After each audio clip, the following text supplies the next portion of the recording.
Being a chartered manager means that you are a specialist in that area, and it means you've got all the skills to do the job to the best of its ability. You are seen as a leader, a true leader who has credentials behind the great work you've already been doing. It's enhanced my understanding, it's enhanced my skill set, it's improved my mindset. It makes all the difference. This session is recorded and will be available on the CMI website and YouTube channel. Join the conversation by using the live chat box for your questions and comments. We'll answer as many as we can during the Q&A. Good afternoon, everyone, and welcome to the Gender Equality, the Pay Gap and Best Practice digital event. My name is Mary, and I'm an event delivery coordinator at CMI. Don't forget to join the conversation by using the live chat box. Feel free to ask any questions you have for the speakers, and we'll answer as many as possible during the Q&A session. I'll now hand over to Roger Burt, the Diversity and Inclusion Lead of CMI Southwest Regional Board, to begin today's event.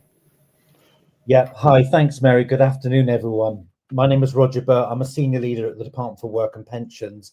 I also volunteer onto the Southwest CMI board, leading on the topic of diversity and inclusion. We're really pleased this afternoon to be able to host an event entitled Gender Equality, the Pay Gap and Best Practice.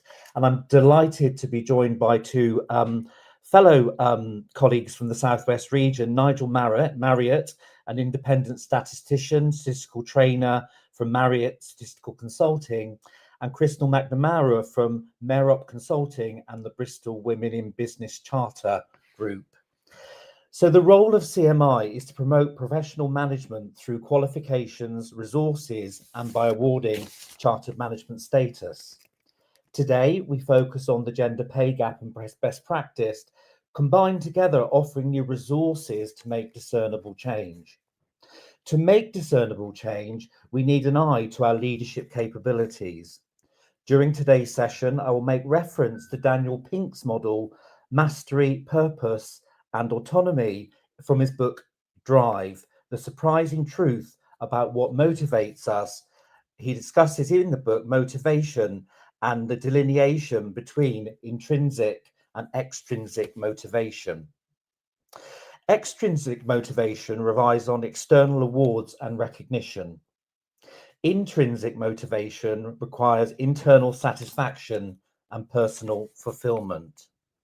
For intrinsic motivation, it's often useful to connect with our emotional core, often our gut, because it's from that we will manifest our activities and influence others in a way that is exponential to try and motivate people extrinsically. So I'm going to be touching on this model as we go through today's call. Please remember, in addition to all the insights you're going to gather today, our leadership capabilities are going to be crucial to leading anything forward in regard to making a more inclusive workplace. So one of his three features within his model is mastery. And mastery, in context of today's session, I'm suggesting we're going to look at that through the eye of a mastery of statistics and data that empowers effective and justified strategic improvements in a given field. So today we're talking about the equality pay gap. Mastery of any form of statistics is going to be particularly relevant to improving anything in regard to creating more inclusive workplaces. So I'm delighted that we've got Nigel here this afternoon, and I'm now going to pass over to Nigel, who will say a bit more to introduce himself, but he'll also talk us through his data and the perspectives that he's brought along. Nigel.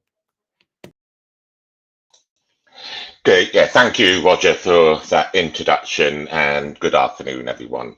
As you can see from my title slide today, I'm going to be picking up on this point about mastery of data and statistics in terms of helping you to define what does gender equality mean in your own workplace. There isn't just one way of doing this. there are actually many different ways you can define equality.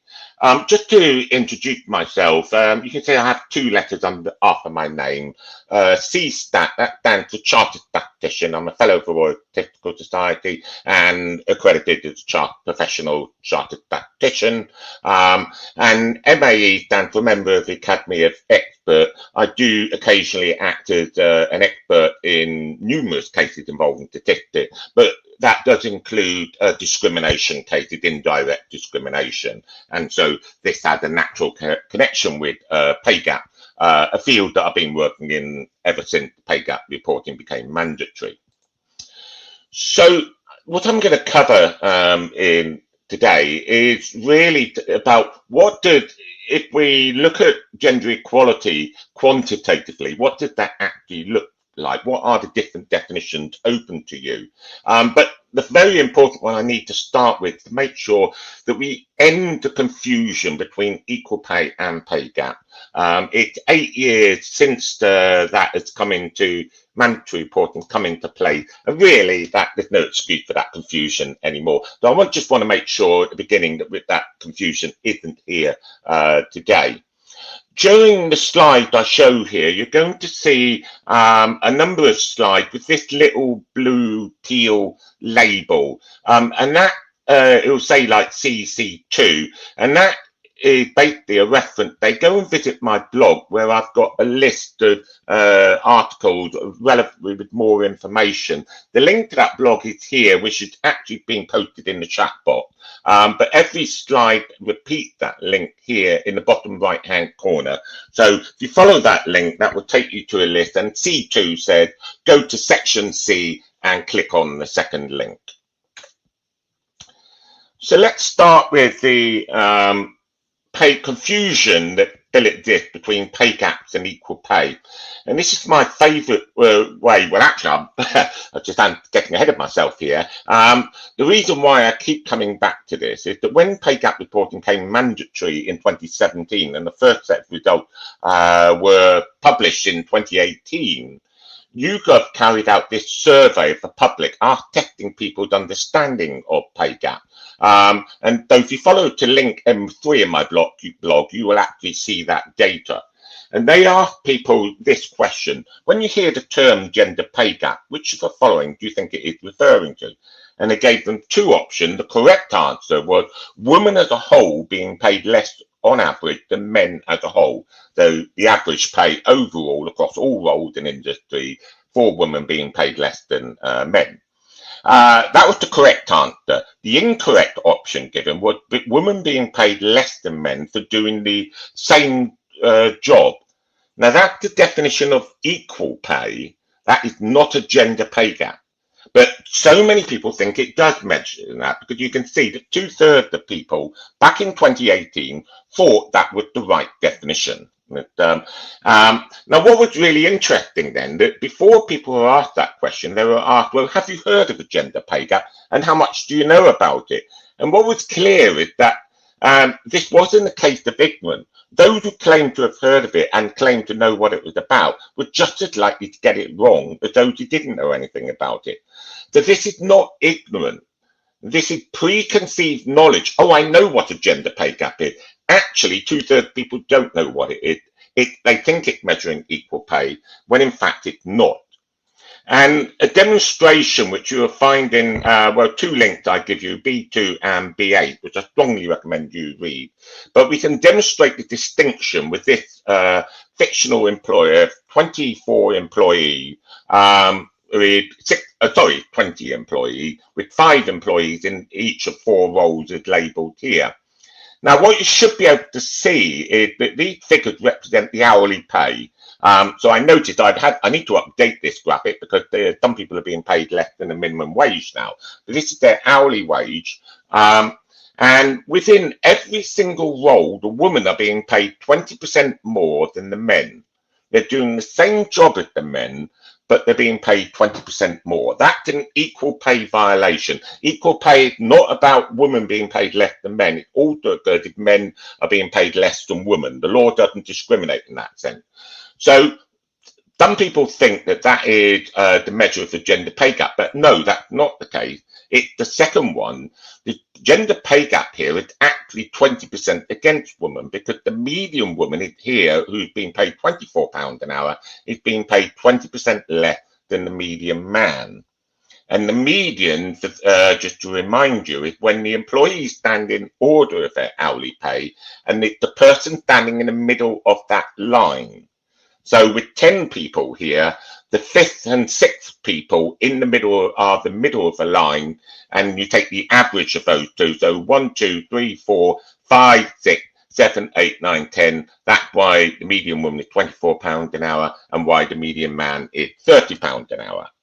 Now, this is the paradox, and this is a well-known paradox called Simpson's paradox, first specified by a Bletchley Park codebreaker after World War II, but repeats itself very often in pay gap reporting, and it will be especially common in ethnicity pay gap reporting if that becomes mandatory. So that's what we were just looking at here. Now you noticed I had equal numbers of people in the 4 roles listed, and I did that deliberately because pay gap reporting required you to report data, the breakdown by gender for the 4 pay quarters, and this is what you should be focusing on, not the pay gap statistic. The mean, median, pay gap statistic are so badly misunderstood, and I call them actionless statistics. There's no what next, whereas the pay quarter breakdown gives you the what next. So just to remind you, the pay quarter is you're instructed to split your workforce by their hourly pay into 4 equal size quarters. So the bottom pay quarter, the lower pay quarter, that should say lower pay quarter, not lower middle, is the bottom 25% of your employees in terms of their hourly pay. Then the next 25% is your lower middle pay quarter, the next 25% is your upper middle, and then finally the top 25% is your upper pay quarter. And then you report the percentage of men and women within the pay quarter. Now you can see in the example that we were looking at, you can see that women were more likely to be found in the lower pay quarter and men are more likely to be found in the upper pay quarter. And that's what an organization with a pay gap will look like. But if an organization doesn't have a pay gap, they will have the same representation of men and women in all pay quarters. That ultimately what the implication of no gender pay gap is. Wherever you look in your organization, you will see the same gender ratio or same representation, whichever word you prefer, of men and women. So whether you're looking in London, whether you're looking in Scotland, whether you're looking in IT, whether you're looking in HR, whether you're looking at the shop floor or the head office, you're always going to see the same gender ratio. Now, I hope that statement there is prompting in your mind straight away, well, hang on, we can't aspire to that, to where we are. The very nature of our roles is such that that role there is always going to be male dominated. The classic one here is pilot. Worldwide, 95% pilots are men. Though an employer aspiring to 50% pilot woman, you've got a massive societal challenge before you can even get to that point. Is that a realistic target for you? So that's the first thing it should be prompting you. But the second thing is, in order to close the pay gap, you don't need to have 50-50 representation like we have in this example. It's any gender ratio. If you're 90% male, 10% female, provided you have 90-10 ratio in both the top, in each pay quarter, you have no pay gap. Likewise, the reverse, 90% female, 10% male. And your definition of gender equality might be, well, actually, a 90-10 split everywhere, which gives me no gender pay gap. Actually, that's not gender equality, because for me, it's 50-50. So that is the insight that the pay quarter breakdown is giving you. You might not actually have a pay gap, but visually, you can see straight away that within the pay quarters themselves, you don't have the ratio of men to women that you think is reasonable for your industry. And should that ratio be 50-50? Well, I would argue no. Though the reason I'm saying that at the moment is purely because of today, the difference between the private sector and the public sector. I picked these two employers here, showing you their breakdown by the pay quarters. And I've deliberately chosen these employers as the average employer for the private sector and the public sector. So we have an academy trust for the public sector where we are about 70% of employees are women. The public sector overall is like 65-70% women, whereas the private sector is closer to like 45% women. So straight away, if your aspiration, your private sector employer, and your aspiration is 50-50, the private sector as a whole is only 45% women. The only way that you can get up to 50% women is to pull women out of the public sector. And the public sector at the same time has got to aspire to 50-50. The NHS at the moment is 75% women. And I have read dozens of NHS Trust pay gap reports, and I have never seen anywhere an aspiration by the public sector that they want to get to 50-50. So is it fair for the private sector to aspire to 50-50 if the public sector has got no interest in that? Because the woman simply won't be available. Now, I want to so I've given you now 3 different definitions of equality. I've talked about equal pay, which is the law since 1970 and shouldn't be happening. The gender pay gap, which is about having the same representation in wherever you look. But then overall gender representation is it should be 50-50 or some other ratio. Straight away, we have 3 different concepts of equality. And I want to show you 3 more. But before I'm going to do so, the reason why you have to be so clear about this is that in order to make progress, to aspire to equality, you need to have that vision of what equality means to you and in a quantitative form so that you can then measure where you are today and measure with how much change you've already achieved with where you were in the past, because that tells you something about your capacity to deliver change, and then to project that forward into the future for your capacity to deliver change in the future. So what will that quantitative definition look like? Well, I want to show you an example here. A lot of numbers here, but it is going to be coming to a blog at some point. And the slides are going to be shared with you, and that is a hyperlink here to a statement that was made by Newham Council. Now, this was quite bizarre because in their statement there, which was for their 2023 gender pay gap, they actually used the phrase here, true gender equality in the workplace. They said here, this underlined our commitment to achieve true gender equality in the workplace. Well, what were they saying? They were saying Newham Council leads the capital in redressing the gender pay gap. Newham topped the London Borough lead with the average woman paid 23% more than the men. There's the league table for the median pay to the median woman in 2024, assuming the median man is paid £1. And Newham topped that league, paying the median woman 20% more than the median man. Yet they say here in the next sentence, Newham Council is now ahead of fellow London boroughs when it comes to closing the gender pay gap. Surely closing the gender pay gap is when the median man is paid the same as the median woman, i.e. the pay gap is 0. It's not 20%. On that basis, Newham has the worst gender pay gap of any of the London authority, because on the other end of the scale, Bromley is paying the median woman 9% less.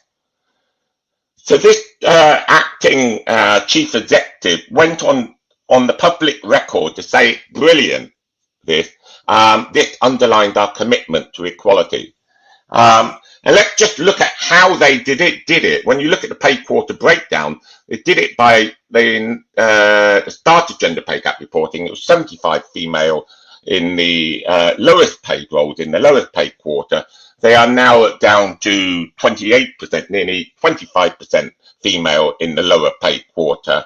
And this was a strategic decision, as far as I can tell, to bring street cleaning back in-house. And street cleaners had lots of low-paid men. So it's worth looking into them. Now, I've already mentioned the definition of some of these. So we've already talked about no unequal pay. We talked about no pay gap. And these two definitions here are about representation of women. Bear in mind that the sector, the public and private sector, are different. Are you aspiring to representation in line with your sector, or are you trying to go further in terms of aspiring to 50-50, at which point you're looking at the impact of societal factors which may be outside your control? But it's one that I've not mentioned so far here, and this is no barriers. And this, I would argue, is when you have a role or something that happens within your employer where, you know, I plucked this number out the air, where at least 95% of people in those roles are women or are men. So, you know, why? Why is it effectively just men there? Why is it just effectively women? Is that your first definition to adopt there? And this slide here, which is my last slide, is just giving you some clues to what your actions will have to be to, achieve the definition of equality. So unequal pay, you're down to equal pay audit or adjusted pay gap analysis, peer-to-peer comparison. The eliminating pay gap is not just about promoting women into higher paid roles. It's also about recruiting men into lower paid roles. And in my experience so far with clients, that is quite often the main way to eliminate a pay gap, is to focus on the lower pay end, to give that greater priority than the higher pay end. The other factors here are much more about the societal factors. And as I say, I've got a link there, E8, which will allow you to consider that in more depth. So I hope you found that useful. A few different ways of thinking about gender equality in quantitative terms. Thank you. Thanks very much, Nigel. I mean, loads and loads there to think about, and a few just things that I noted down were around, to master this, you know, it's about understanding what we mean by unequal pay and the gender pay gap, and understanding those definitions. Understanding also what we preconceive versus the reality, and obviously data can challenge some of those preconceptions to shift our perspectives and our views on certain things. And the other thing that I thought was really powerful, Nigel, for me, was about, as leaders, one of the challenges we face sometimes is the scale of change that needs to be achieved. And whilst we often have a vision and goal, the skill of a leader in collaboration with others is creating what the transitionary steps are towards that goal in order to secure secure meaningful change, but also so it feels realistic and achievable for everyone that's involved in the delivery. So just a few perspectives there for me, but thank you very much, Nigel. I think there's plenty in there for me and others on the call to be reflecting as we go through the rest of the call and also afterwards. Yeah. Thank you. So what I'd like to do now is just to move us forward on today's session. And I'm just going to touch base firstly before I hand back over to Kristal in regard to the Daniel Pink model, because one of the second of the third components within that model is about purpose. And purpose is about having a sense of meaning and direction and understanding how our own contributions align to the larger mission or goal. And that includes what motivates us. It does tap into our intrinsic motivation and leads to greater fulfillment. And therefore, through that, we'll feel more attached, more associated with a given initiative. And therefore, there'll be an increased likelihood of improving better outcomes, both for us as individuals, but also for the team and the organization. So with purpose in mind, I thought it'd be a good point now to introduce Kristal. So hi, Kristal. And this is Kristal from Marriott Consulting and Bristol Women's Charter. So Kristal, if I could pass to you now to take us through your session on best practice. Thank you, Roger. So hi all, I'm Kristal McNamara. I am, a director at the Bristol Women Business Charter. I'm an HR director and also a change management specialist. and an inclusion consultant at Marriott Consulting. And I suppose particularly in this gender focused work, I've also had a role with the BSI and the ISO Gender Equality Committee over the last couple of years, developing the gender equity standards, ISO 53800, which was published last year about gender equality in businesses. So really I focus all of my time on making things better in organisations, designing evidence-based change, building inclusive cultures, to help really focus on attracting, retaining and developing all women in organisations. Roger, I love that you're referring to Daniel Pink. I think that kind of intrinsic motivation, that deep desire to improve something that matters and to have purpose, this definitely touches on what I'll be talking about, that meaning and direction. And I always talk about having a human-centered approach, considering the needs of the real people in your organizations. And you know, as Nigel mentioned, you know, this is not simple or straightforward, but actually the work that I do focuses on that, the parity of genders, and also trying to see all genders in all roles where it's possible. I think the pilot example was a great one, but there are lots of ways in which we can make a difference. So we're going to move from the numbers into, I suppose, the levers that can help to change some of these things and actually help to close these gaps. So I'm going to try and see if I can move these slides forwards. There we go. So so the Bristol Women in Business Charter are based in Bristol and surrounding areas, and you can see some of the organisations that are members of the Charter. And that ranges from Bristol City Council to the NHS Trust, Burgess Salmon and so on. And we represent about 45,000 employees across Bristol. And we work with them to really help overcome some of these challenges. So for me, a big focus is the lived experience. We know that women generally take on most of the caring responsibilities or more of the caring responsibilities, and that flexible working allows women to be attracted, retained, and to progress in organisations. So we've got a few quotes here. You know, flexible working that allows me to manage my caring responsibilities around work, to be there for my elderly parents or family. My employers are transparent about pay grades, which helps essentially gives trust from those employees into their organisation.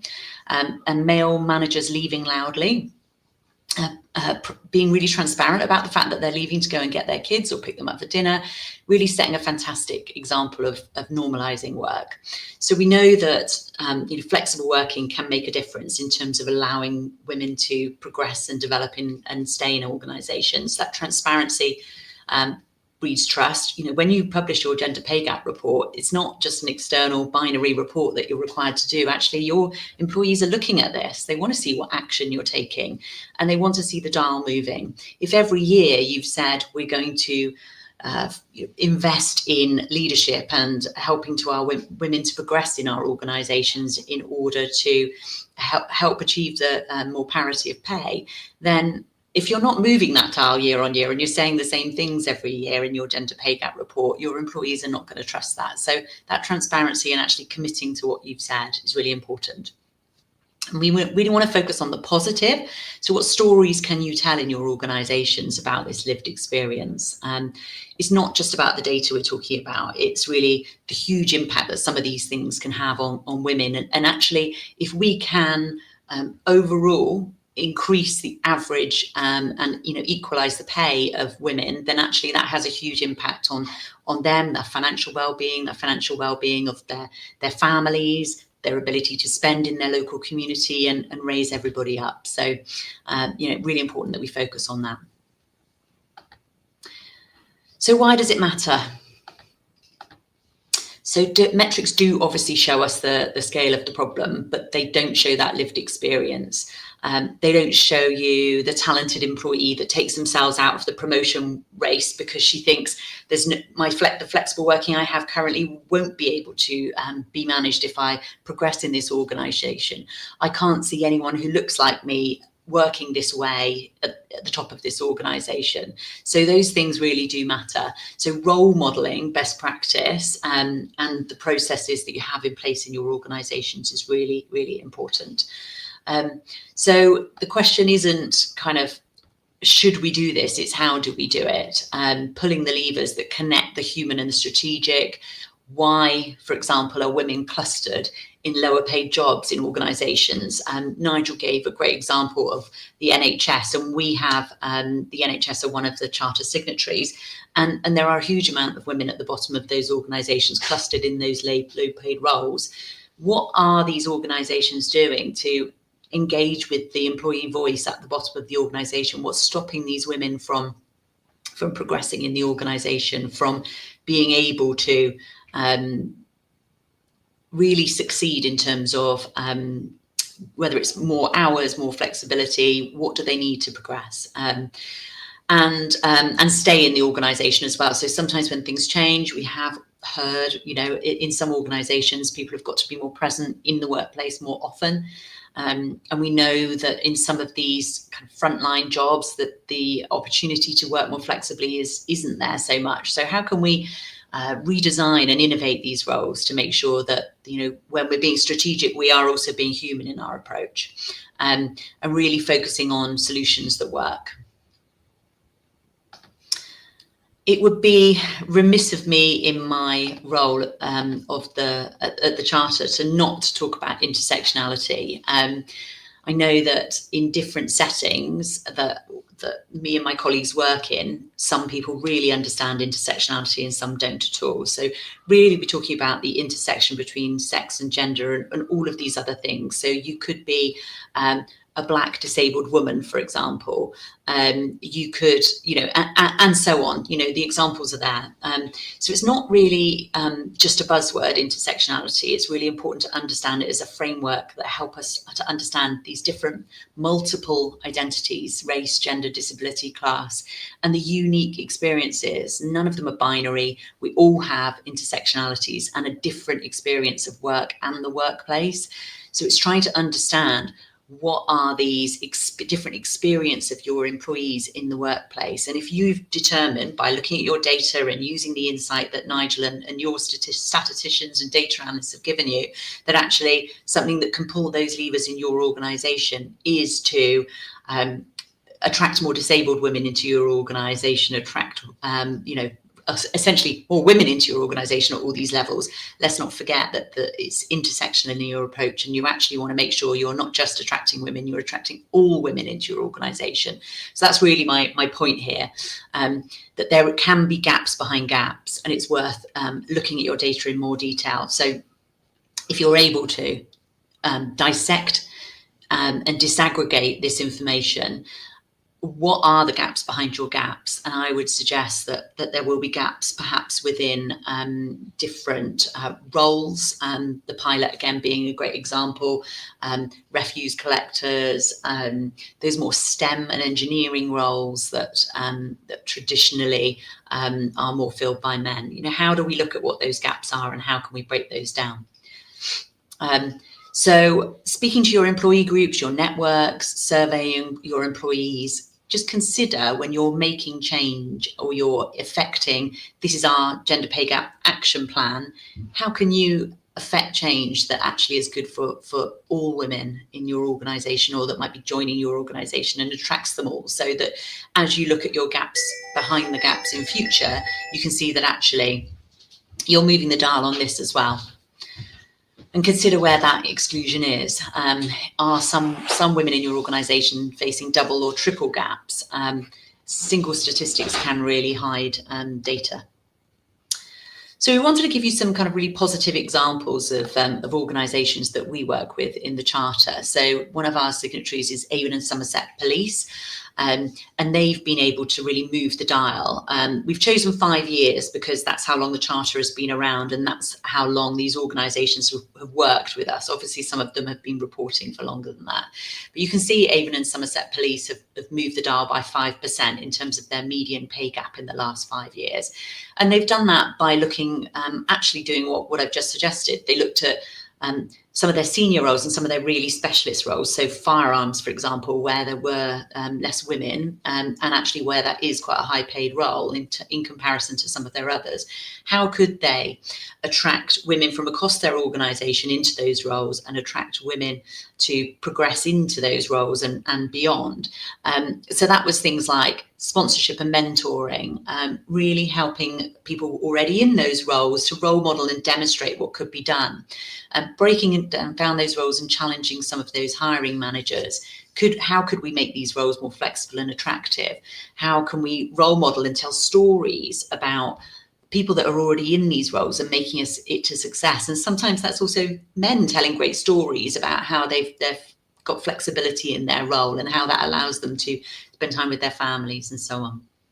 So really focus positive action. Mentoring, including reverse mentoring, has worked really well in the police. So women and men across the bottom of their organisation mentoring their senior leaders in terms of really trying to share that lived experience of what it's like to be in that organisation and what they need. What do we need? We need more flexibility in order to progress. We need better pay reviews. We need more transparent pay grades, those kinds of things. TLT, I'm going to talk about in a case study in a second on the next slide, but National Composite Centre have also moved the dial by quite significantly in the last 5 years, and in particular have really focused on new hires, making sure that there is that they really focus on recruiting people without a pay gap in the first place, and also increasing women at the upper quartile. So their upper quartile has improved by 9% in terms of representation over that period as well, which has made a significant difference to their pay gap. So I'm going to move into TLT now, because they're particularly, some of the things they do we wanted to really particularly focus on, because they've worked really hard at gender targets. Now, actually, one thing I didn't highlight in the previous slide is that they have set goals. And I know that goals and targets can be sometimes not the right focus, but it's something that's worked quite well for them. And their goals were about female partnerships. Obviously, law firms work slightly differently in terms of equity partners at the top of their organisation.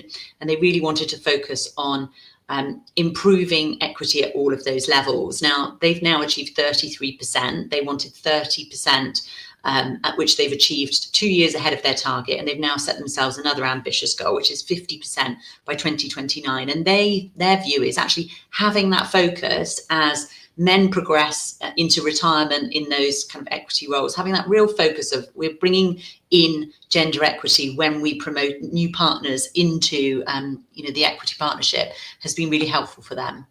The other thing is looking at those clustered roles of women at the bottom of the organisation. That was a real challenge for them. So what they did was completely tore up, things like role descriptions, job titles, training, everything at the bottom of their organisation, and thought, how can we make these roles more attractive to men? And they removed some of the gendered language from their job titles.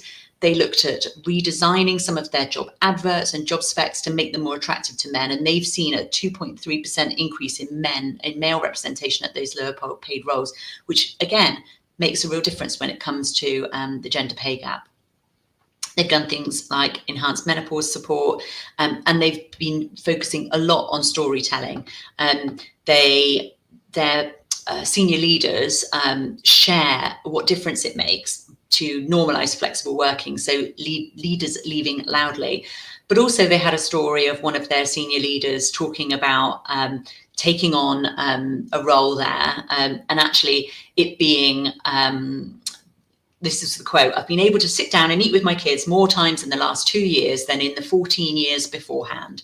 So that's a quote from one of their male partners, which they shared with their whole organisation. And it really made a difference to everyone in the organisation to hear, actually, it's really good. We should celebrate being able to go home in time for tea with the kids. And this is not, this isn't all about families. This is about people having busy, active lives and having that workplace balance.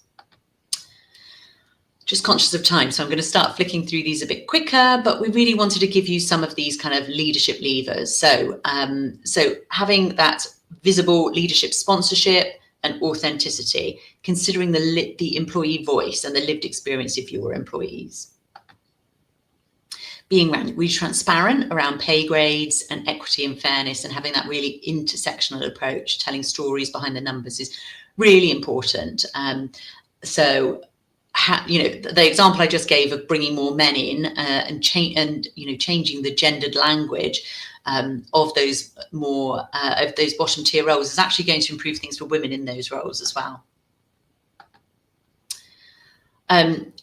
Equitable parental leave is something that we're seeing more and more from many organisations, bringing in parity when it comes to the leave that men get when equal maternity and paternity pay, and job designs that support that transparency is really important.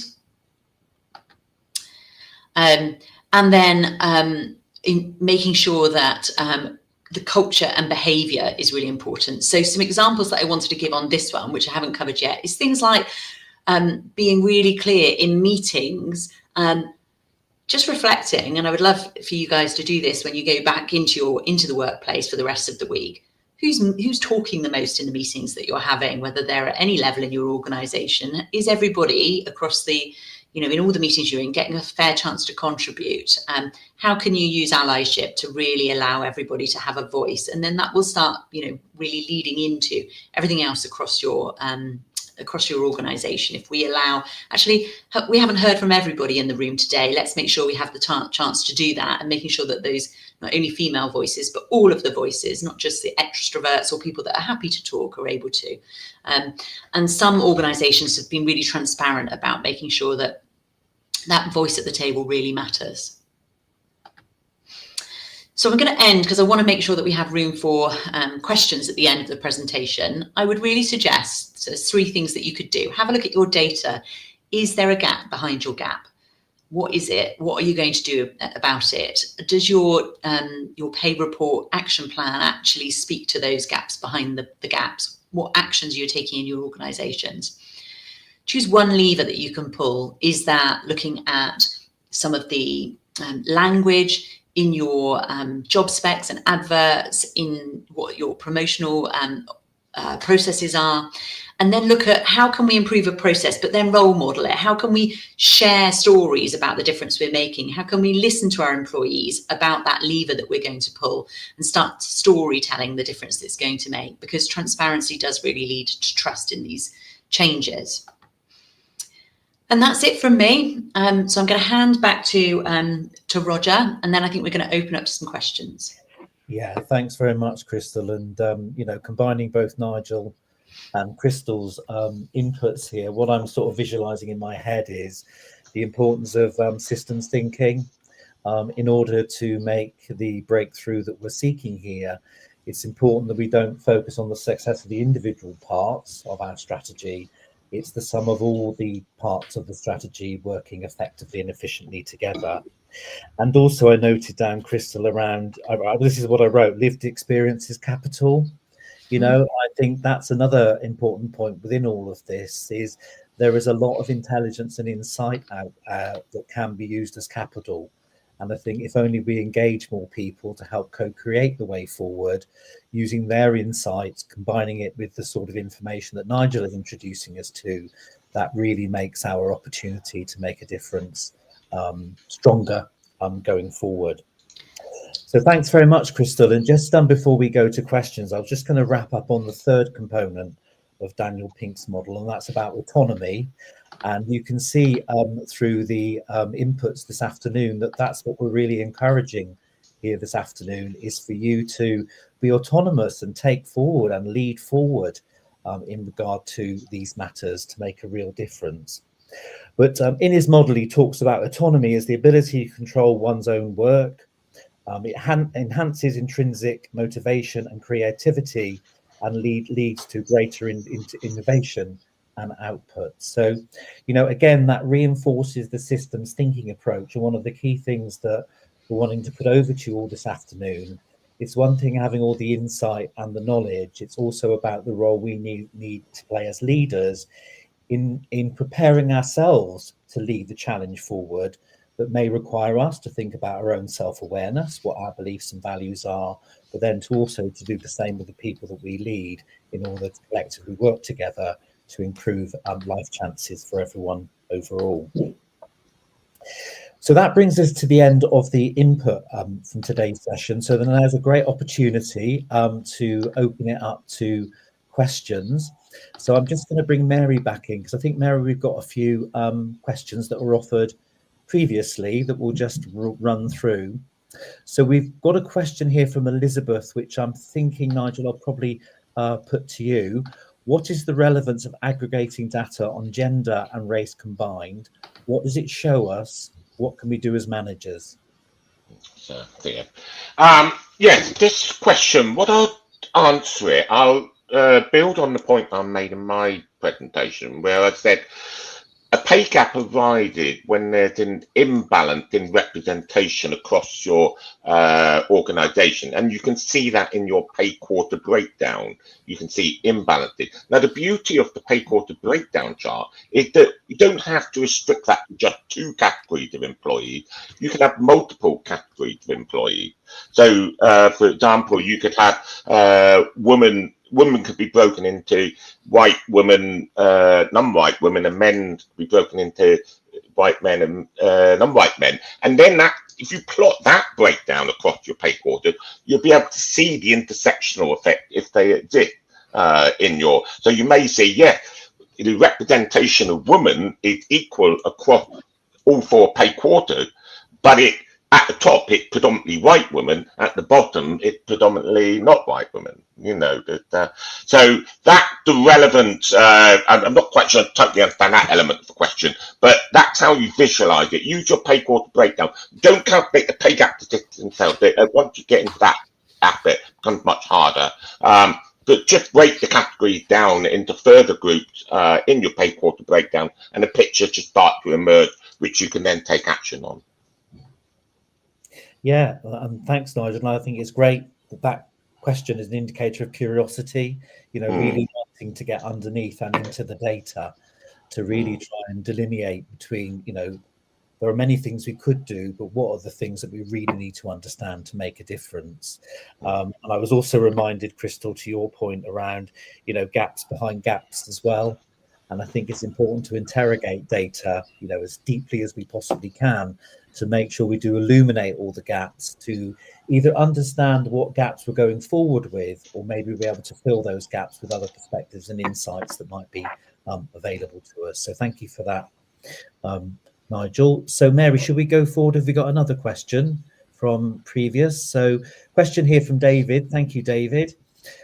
Any updated or insights on the pending plans to introduce mandatory ethnicity and disability plans and pay gap reporting? Wondering, Nigel, if that's one for you, maybe? Yes. Yeah. So the state of play here is this government proposes to make ethnicity and disability pay gap reporting mandatory for employers over 250 employees. The consultation closed on that in June. I submitted a response. If you follow link D16 of my blog, the Delta 16, you'll see what my response is. I've got I suspect, well, I don't suspect, I'm hoping to see a government response to that in the next few months. But I've just seen some headlines this morning about the employment rights bill running into some issues, and that is quite a big employment bill. So I suspect their capacity to take this forward will be depend on what happens with that bill. What I will say is the earliest snapshot date that you will be required to report your ethnicity disability pay gap, the earliest is going to be April 2027. I do not think it's going to be next year's, and therefore it'll be up to a year deadline afterwards, though it'll be like March 2028 before I expect any employers will actually have to report their pay gap. Okay, thanks very much, Nigel. Mary, what else? Sorry, can I just add that I think one of the challenges, and I'm sure Nigel would agree with this, is that there is not, that depending on the sector you work in, the size of your organisation, Some organisations just don't have the ethnicity pay gap data because they're not. Ethnicity is a decision of employees to disclose, and some are not, will not disclose it. And some organisations don't even have the mechanisms and tools to be able to collect that data. So at the moment, when it comes to, I find a lot of the kind of diversity and diverse representation in organisations, it's relied on things like employee surveys. That's all about engagement. So I guess I'd say if by 2028, you want to be able to report your ethnicity pay gap. This is about trust of your employees to be able to give you this information and know that the information that they give you is going to be used for the right reasons. So where you can, look at your HR systems, how you can collect this data, build those relationships with your employees to say, actually, we do care about all of these different intersections of our employees. We want to have a human-based approach and start kind of building that trust, because it will take time to find that data and for employees to disclose it to you. I know George has, I saw a question around closing the gender pay gap in terms of ethnicity as managers, but I think Nigel's kind of already answered that question. And ultimately, if organisations have to have the data to be able to report on it as well. Yeah. Thanks both. And I think one reflection for me there, building on Kristal, the thing about trust is, to build trust, it takes time, and often our trust is perceived on our most recent experience of something. So if that experience of trust hasn't been good in a given organisation, it reduces the likelihood that people will trust going forward. So really encouraging leaders with their teams and within their organisations to really think about the status of trust, because it's going to be hugely critical to have a good basis of trust in order to gather some of these insights that we're going to need to make meaningful change around quality, diversity and inclusion overall, and specifically in regard to gender equality and the pay gap, etc. as well. So Mary, have we come to the end of the pre-questions? We've got one here from Vando. Hi Vando. What strategies are the most effective in persuading top management of the importance of closing pay equity gaps? Maybe for yourself, Kristal? Yeah, I mean, I would say refer to the feedback that Nigel gave and all of his, really important references in terms of the language, pay equity gaps.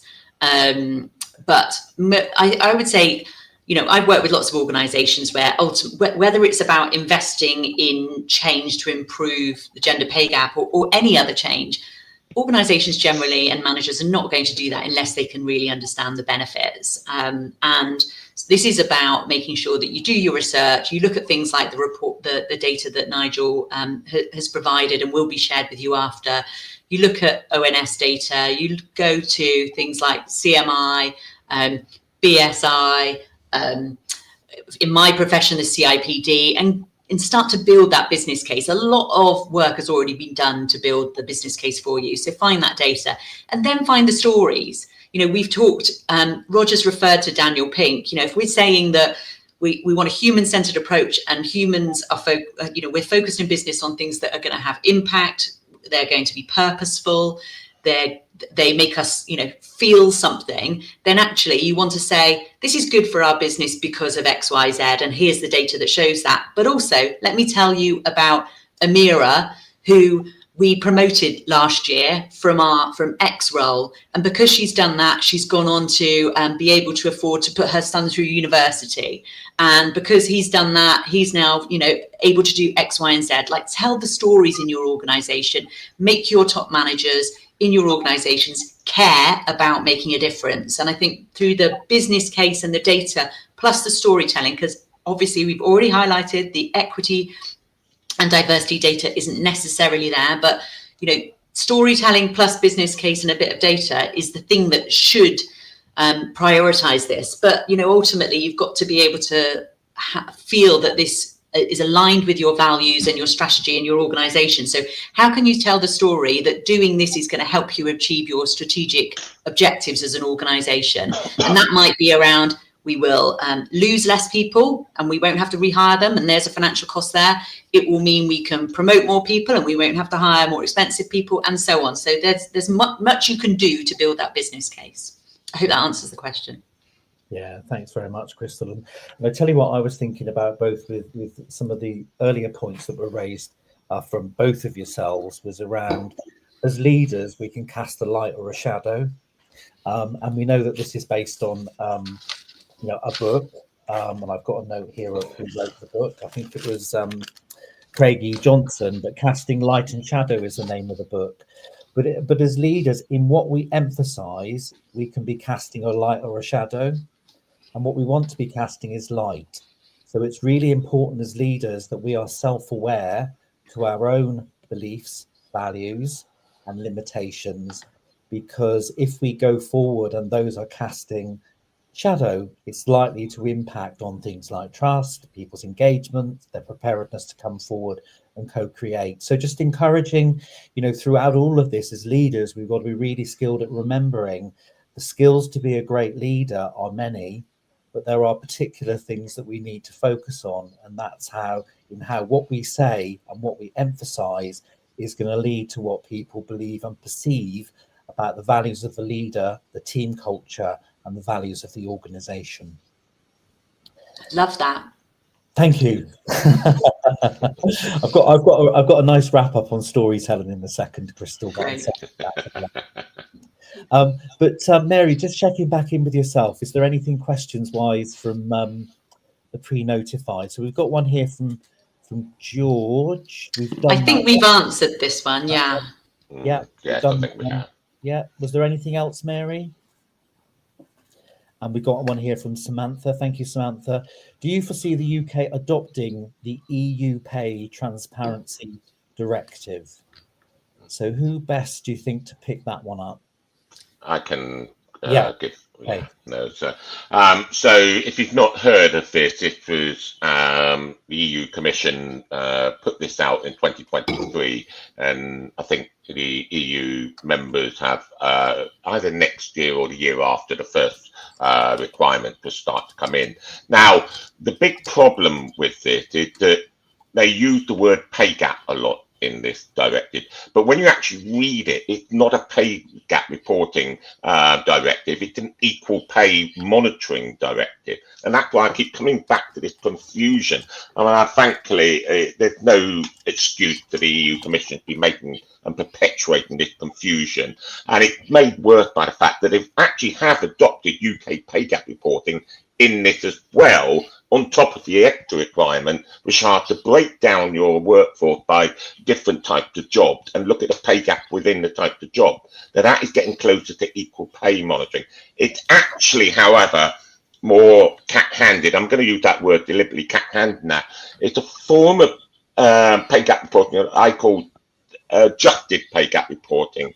And my own experience of doing this with quite a few employers, it doesn't really answer the question as to whether or not you would succeed, defend, or lose an equal pay claim if it's brought against you. But I think in the end, this is what it's about. If you were taken to tribunal for an equal pay claim, would you win it or would you lose it? And I think most organisations don't actually know what their risk is here. And this directive, I do not see as really greatly helping with that. Whether the EU will be adopted in the UK, I am uncertain here. I mean, certainly employers need to be looking at their equal pay risk. I do agree with that. But this methodology is a very complicated methodology, way more complicated than the current requirements here. And I can foresee a lot of issues with its implementation. Yeah.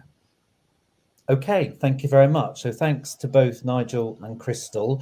We're sort of going to start to bring the session to a close, and I'm going to throw that thing I promised about storytelling out to you all, because I think one of my big sort of reflections on the session today is, it's important that when we go forward as leaders, we don't grandstand all of this and we watch and observe data, stories, things that we're being told, but actually don't do enough with our own autonomy to do something to go forward.